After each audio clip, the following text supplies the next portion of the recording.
Welcome to the final edition of our Academy on Computers. We'd like to end our series by looking at the future of computers and any side effects it may have on our privacy, our security of information, or even the way we socialize with each other. To help us do that, we've assembled a group of studio guests who have quite different perspectives on the computer, but all of whom share an interest in the future of this technology, in its shape, its possibilities, and its implications. We'll be hearing from them first and get their contributions. Then later in the program, Jim Butterfield, who's been our knowledgeable guide throughout this series, will be joining me to help answer that complex question, what computer to buy. So first, Jim, it's over to you with our guests. Thank you, Jack. We're going to take a look at where microcomputers will lead us and how we will use and relate to them over the next few years. With us is Ted Soward, who works in new product development for a computer time-sharing company and teaches computer programming. Peter Danielson, a professor of philosophy and computer science. Peter Harris-Jones, a professor of social anthropology. And David Humphreys, a computer magazine editor who teaches an Introduction to Computers course. Ted, you're involved in new product development. Can you tell us what you're working on? Well, yes. I've been working for the last several months on a special purpose system using microcomputers. Yes. Can you tell us what the future of the microcomputer market is going to be like? Could you give us some statistics on this? Well, there's certainly an installation explosion in the microcomputer market, and that's accompanied by a narrowing of the number of vendors. There's roughly 92% of the market is covered by 5 vendors at this point in time. There seems to be a fragmentation towards a series of specialized markets, each with its own special characteristics. There's the small, almost toy computer up to the personal, or the portable computer, the single-user personal computer, and up to the multi-user machine. Businesses tend to be moving towards the multi-user machine and drifting up towards 32-bit machines as time goes on. At this point, the market itself is about $200 million in Canada, which is about 6% the size of the overall computer market. And that's expected to grow up to about 32%, or something like $2.5 billion in the next 5 years. What will the developments in microcomputer hardware look like? Well, I expect that it will mean lower costs in the smallest end of computers. We're certainly seeing that now. In the business computers, the small business machines, I don't expect the cost itself will change, but the quality of the machines, the number of features, the kinds of service that are available will tend to improve over time. I expect we'll see more communications particularly in business computers, but also in home computers, to provide people with access to remote data banks, to networks. I expect portables will be a substantial portion of the market as time goes on. It's predicted that portable computers, the battery-operated machines, will constitute about $1.2 billion worth of machines by 1985. And finally, I expect to see computers get to a larger capacity, that you'll see larger memories, faster machines, faster disks. And certainly this is happening now. We're seeing this right at this time. What do you think microcomputer software will look like? Well, an important thing to notice is that software for a microcomputer costs as much to produce as software for a mainframe. And the relative cost of good software is therefore very high. You'll tend to see more use of packages, which are shared among many users, and less use of custom software for individual computers. For the home, you'll tend to see games, as we've seen for the last several years, and that will continue, but more a trend towards education, I think, and to services. For the business, services as well, and an entry into vertical markets, which are very narrow market areas, things like equipment leasing, or very specific kinds of entries into these markets. Thank you, Ted. I'd like to turn to Peter Danielson, who's working in the field of artificial intelligence, and ask, is this what we're going to see in the future with microcomputers? Has artificial intelligence reached the microcomputer field yet? Well, artificial intelligence techniques are generally require large programs. So as micros get bigger, memory prices fall, we should expect to see more and more use of those techniques. Of course, game programs, for example, chess, already use such techniques on micros. So we've seen the sort of the leading edge already. Could you give us some examples and perhaps a definition of artificial intelligence on computers? A good example would be a program that already exists that aids the doctor in diagnosing bacterial infection. Gives the doctor prompts to look for certain symptoms, queries him on symptoms, has a dialogue with him in English about the symptoms and the diagnosis they lead to, and ends up with a prescription, a recommended antibiotic. But is the program static, or does it actually learn from and gather information from the users who use it? No, the program is dynamic. Doctor can correct it at any time. For example, if the program recommends a drug and the doctor notices that that drug has a counterindication due to, say, a heart problem, then he'll tell the program this, and next time around the program will ask whether the patient has a heart problem. Okay, now if the computer can beat the person who programmed it, say, at a game of chess or something like that, what is it that has the intelligence? Is it the computer or is it the program? Well, let's take a really simple example to try to make this clear. I've used a program that plays tic-tac-toe. I don't know how to play this game very well, so I wrote a program using a pet, actually, later an Apple, that would learn to play tic-tac-toe from scratch. Start off not knowing anything, try out moves, remember the good moves, forget the bad moves, ends up after about 150 games an expert. What knows how to play tic-tac-toe there? Certainly not the unprogrammed computer. This very same program was once run on a bunch of matchboxes by its inventor. The matchboxes didn't know how to play tic-tac-toe. I don't know how to play tic-tac-toe all that well. The program actually learned. Okay. Will artificial intelligence programs be significant to, say, the home or personal user? Well, a program of a similar sort to the medical diagnosis program would help a home user, say, finding out more about his legal situation, would help him access a legal database. That would, of course, be using the home computer as a communications terminal. I think we can easily see spelling checkers developing into grammar checkers, into style assistance to help a person write better. I think that's quite probable. Okay, Peter, what would be the impact of having machines and programs that perform intelligent tasks for us?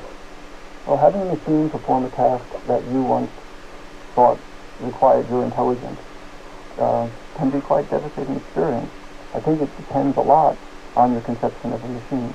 If you think of a machine as just a piece of hardware, then it will be a devastating experience. While if you think of a machine acting intelligently as requiring a good deal of effort and development, then that achievement deserves some respect. It could actually change your attitude towards intelligence. Thank you, Peter. We should also take a look at how computers are affecting us socially in other ways.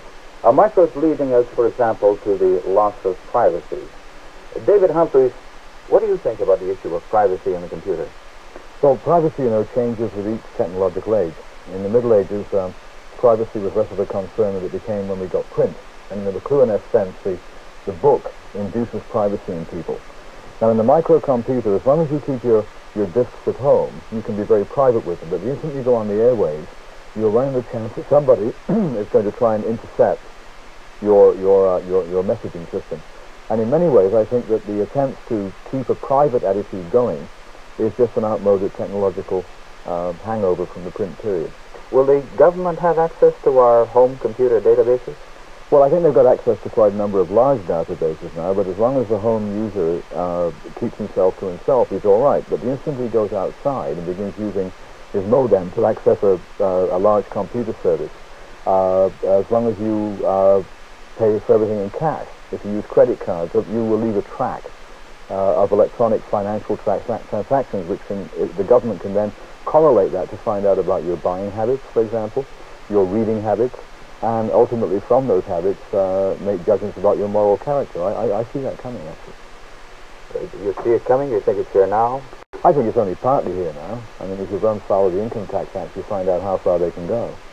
Okay, do you think it's possible to have security in the electronic network of the future that has been suggested will develop when we put communications on our computer? 9/10 of the time, yes, because you've got to use common sense. There's a lovely story of a group of high school kids who were shown around a police computer installation, and somebody had left out the manuals and the codes, and the next day their teachers' names appeared on the most wanted criminal list at the police station. So using shredders, not leaving out manuals, having adequate security around the office and its environs is a good idea. The second thing is that you should have passwords and codes to get into any database if you're a legitimate user. And many businesses operate as though that just didn't exist. But finally, the 1/10 of the time, if somebody is determined enough, and if they have inside information, either through your carelessness or the criminality of one of your employees, then they're going to get into your database just as surely as today they can rob a bank or shoplift from your store. Thank you, David. Our next guest is Peter Harris-Jones, a social scientist who's interested in the effects of microcomputers on social structure and social thought. Peter, what are the major aspects of technical development, like the micro, that a social scientist would be interested in? Well, one of the things a social scientist is interested in is the fact that it is a new technology, but that apart from being a new technology, it fits the pattern of technological development as fairly consistently with other technologies. For example, if we take microcomputers together with network information services, a network information distributing system, we find that this technology is not neutral by any means. It's not simply a tool. It enters directly into the productive process. And when it enters into the productive process, we begin to see micro-technology as a package. And that package contains and alters existing techniques, existing skills, and alters also the division of labor. And we can see that this may lead, for example, to a distortion of patterns of development. It can even lead to lopsided growth.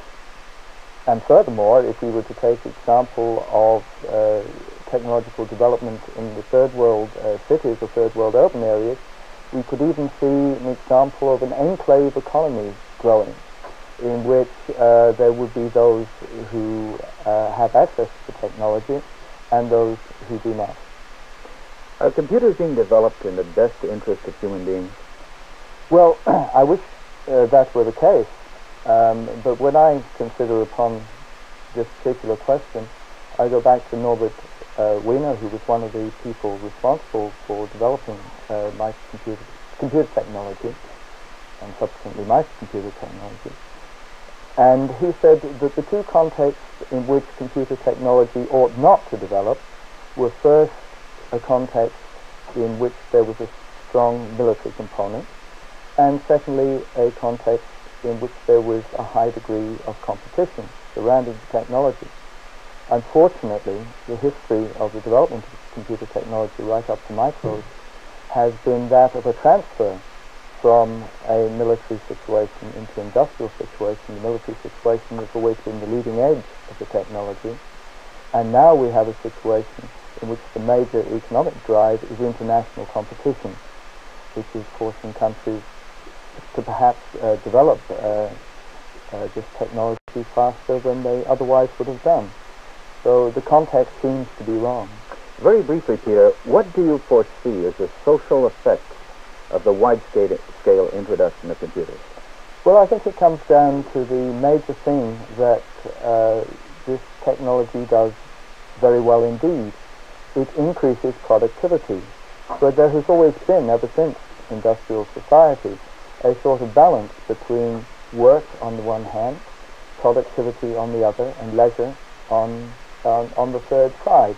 Or if one wanted to put it in a different sort of way, one could say there's been the home place, there has been the career, and there has been the workplace. Now, suddenly, we see a most enormous development of productivity as a result of utilizing this technology. And this has thrown the balance out of kilter. So, the situation is such that we have now for the first time not only high productivity, but high unemployment going along with it. In previous cases, if you got increased productivity, you got also an increase in employment. That seems to me to be the major issue. Good. I'd like to throw the discussion open to our guests. Ted, have you heard anything here that you'd like to comment on or elaborate upon?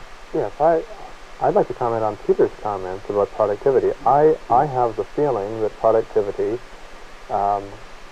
is a beneficial sort of thing, rather than one which has negative social effects.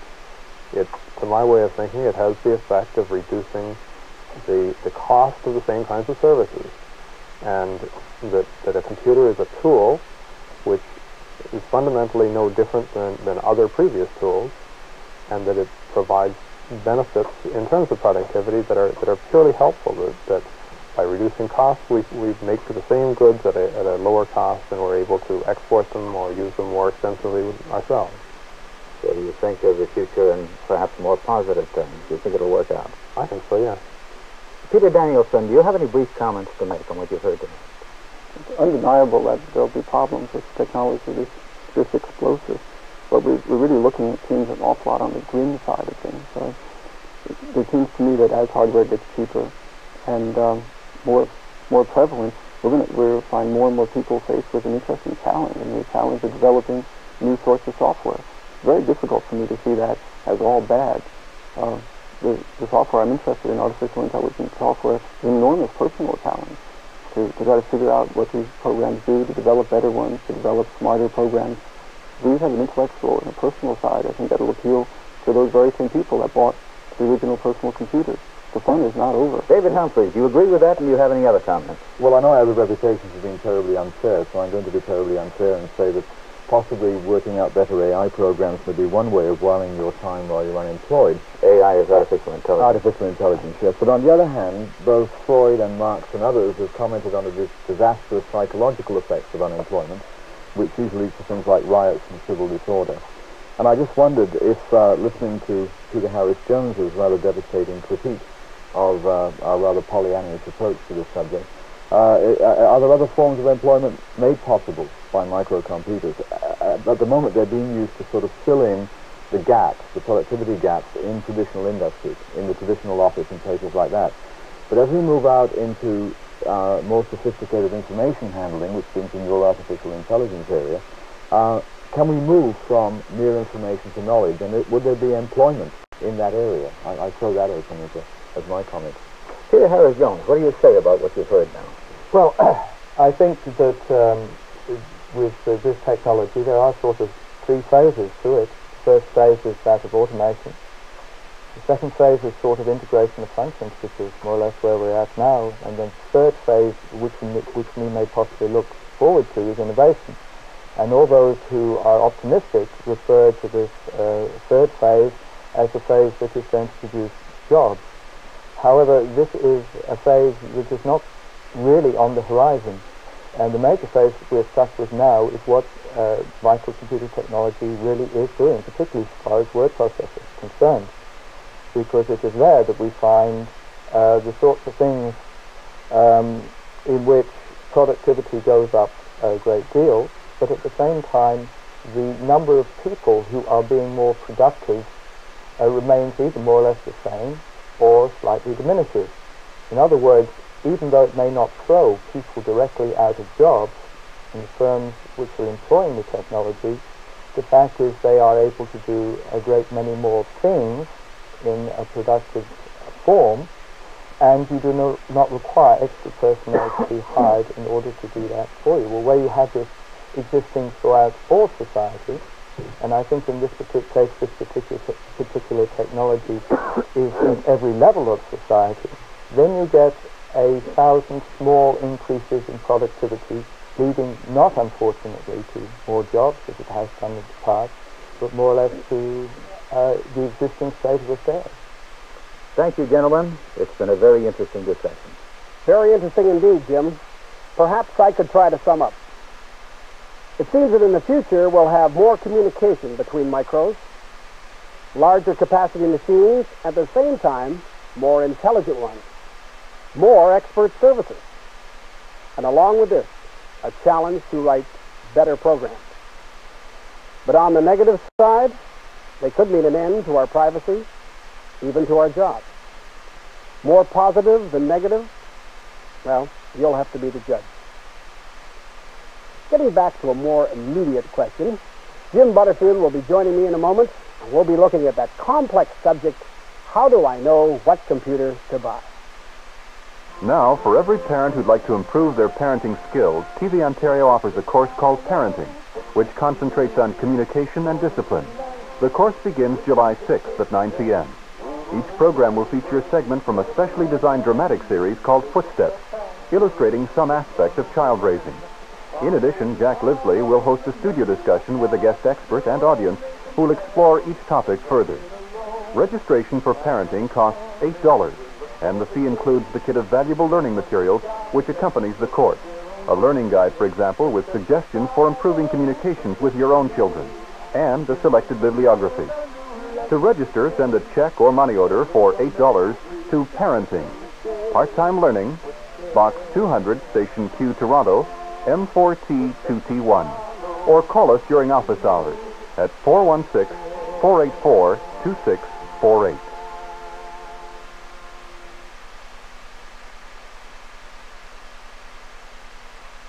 Covered in the Academy is kind of a checklist, and I'd like to review them with you, if I could. Go ahead. One of the things on my list is memory size. Memory size can be quite important depending upon what your objectives are with a computer. If you just want to learn simple programming, you probably don't need much memory because you typically won't write very big programs and they won't use much data.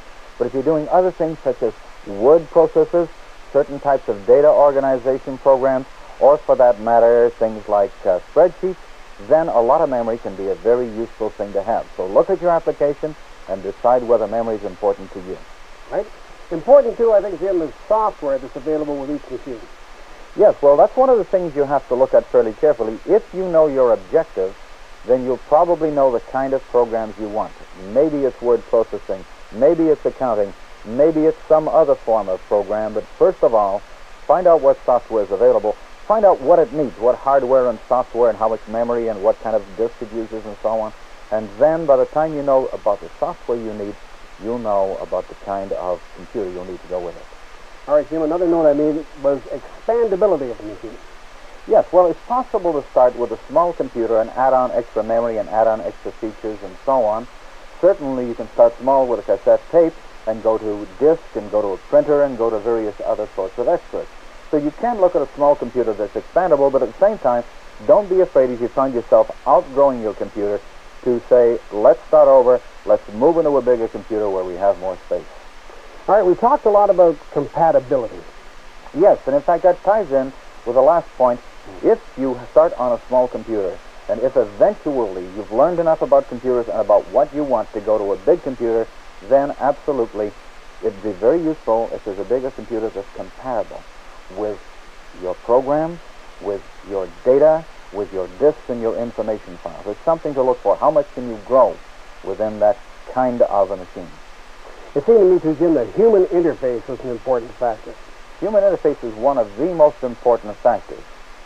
First of all, Jack, suppose you're working with a computer for long hours. Perhaps it's word processing, perhaps it's some form of accounting, and you're spending a lot of time with that machine. It's very important for that machine to be as comfortable as possible. And that means a good keyboard, and that means a good sharp screen, and that means perhaps other helpful features in it. But there's more than that. If you work on that computer, say, 4 or 5 hours a day, you'll want to make sure that not only the computer is good, but its environment is good. You'll want to take a look at the lighting, the comfort of your chair, the height of the keyboard, whether there are any reflections off the screen. All of these things become important because there's no point in getting eye strain looking at a screen that's too small or too fuzzy. Communication capabilities of the machine. Yes, well, once again, if your decision is that you want to go outside of the computer itself and reach information, perhaps from databases, perhaps from bulletin boards, then you'll want a good communications facility. And the more you know about communications, the more you may decide that you want this kind of communications, and you will select your computer accordingly. Certainly, if you have any thoughts of going that way, find out in advance what your computer can do for you. I was interested, Jim, in the user community for the particular machine I have. Well, this can be very important. Remember that something like a friendly dealer can also be very supportive, but it's very useful to have a user club, for example. You go to a club meeting, you have access to all of these programs and other things. Or similarly, if you know somebody in your neighborhood or somebody at your school who has the same kind of computer, they can be a great deal of help to you.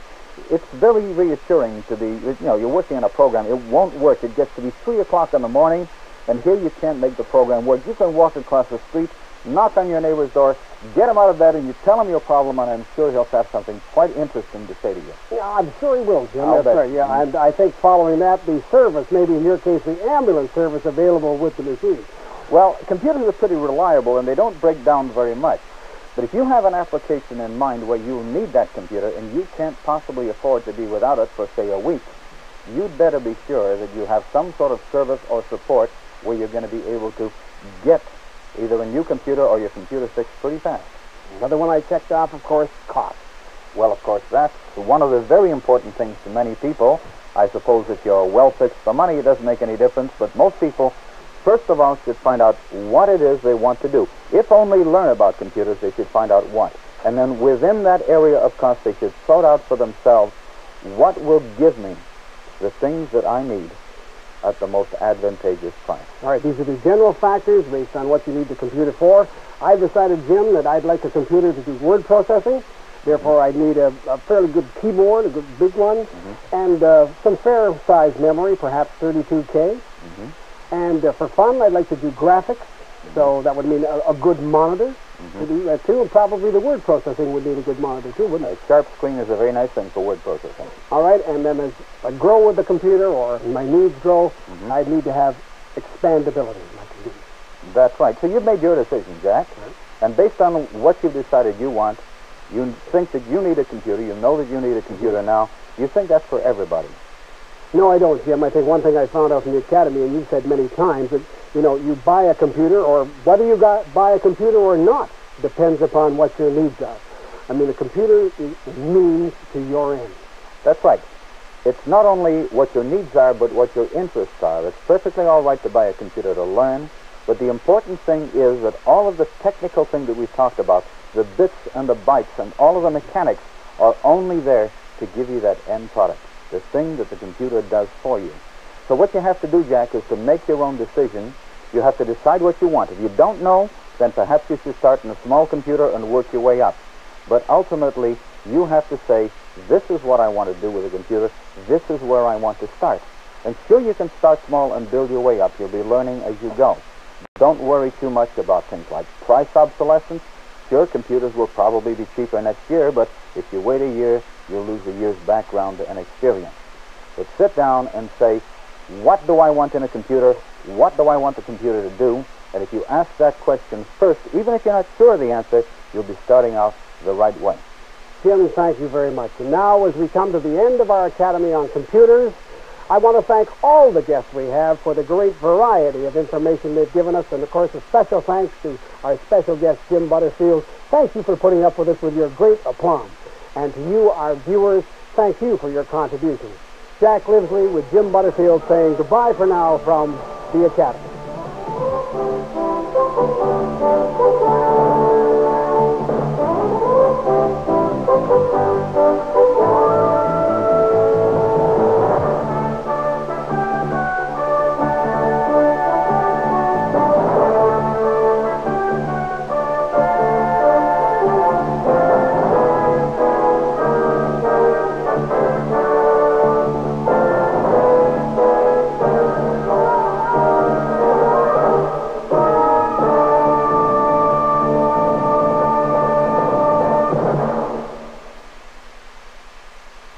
This program is made possible in part by grants from Andor Systems Incorporated and the Computer Man Incorporated. Attention Academy participants. As this is the last program in the series, we'd request that you complete the third and final part of the correspondence connection, questions 19 to 25, and mail it to us in the envelope provided. When we've received your responses to all three parts, a certificate of completion will be sent to you, along with a final issue of the Academy newsletter.